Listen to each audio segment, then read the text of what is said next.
led the world in humanitarian aid to Gaza. And we're going to keep pushing to accelerate a ceasefire deal that ensures Israel's security but brings hostages home and ends the suffering of the Palestinian people and children. I ask everyone here to increase the pressure on Hamas, which is currently refusing this deal. Major item I want to focus on today, and then I will take some questions. For years, Qatar protected Hamas. Now, it's Turkey's turn. Hamas leaders are now reportedly in Turkey after over a decade in Qatar. The United States pressured Qatar, a major non-NATO ally, to kick Hamas out. But now Turkey, an actual NATO member, is welcoming Hamas in.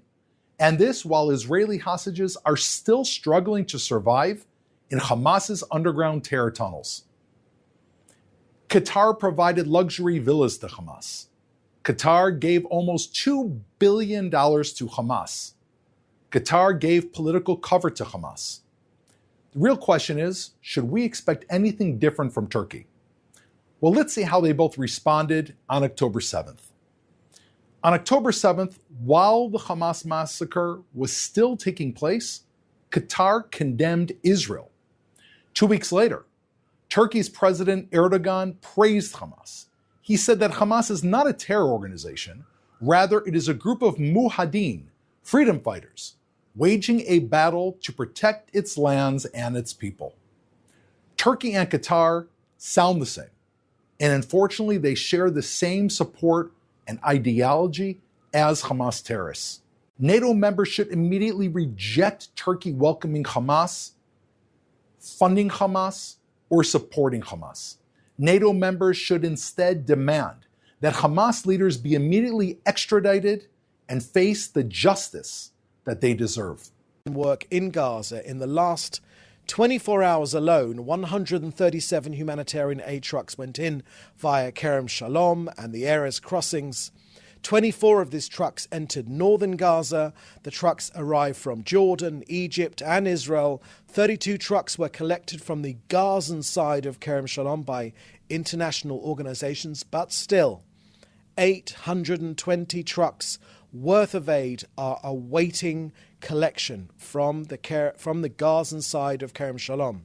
So, with the challenges that the UN aid agencies, organizations experience in distributing aid, we here in Israel are working together on various measures that will facilitate the transfer of this aid from the Kerem Shalom crossings to Gazans in need. For months now, aid has been piling up on the Gazan side after Israeli inspection, just waiting for collection and distribution. And we've been taking many measures to assist with the pickup of this aid. But our message is clear to the United Nations. Bring the lorries, Israel will get them in, and then get the aid out to those that need it. In addition, over the last 24 hours, 3 tankers of fuel and 6 tankers of cooking gas went in. Medical supplies were coordinated to northern Gaza for hospitals in the area. When it comes to bread, I've told you before that 12 bakeries are fully operational in Gaza, 4 bakeries in northern Gaza, and 8 in southern and central Gaza, producing close to 3 million pita loaves a day. Now, on water, we've been asked about water and drinking water in particular. The average amount of water available is as follows. 112 litres per person per day are available in northern Gaza. There's 39 litres per person per day in central Gaza, 24 litres per person per day in southern Gaza. On blood, 4 days ago, 1,000 units of blood entered Gaza in coordination with an international organisation. The blood units are designated for the Nasser hospital in southern Gaza to support hospital operations and ongoing treatments.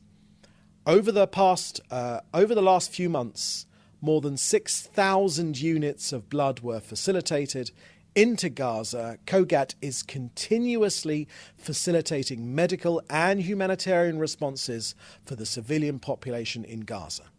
Talk about the head of UNRWA. This guy is hiding the truth. We can't let him get away with it. This is Philippe Lazzarini. He's the head of UNRWA. He said at least 243 UNRWA personnel have been killed in the war. That's a specific number. It sounds like he has a list of their names. I have a simple question. What are their names? Who are the 243? UNRWA refuses to let the public know. Is Mohammed Abu Itiwi on the list? He was an UNRWA employee. He was also a commander in Hamas Special Forces.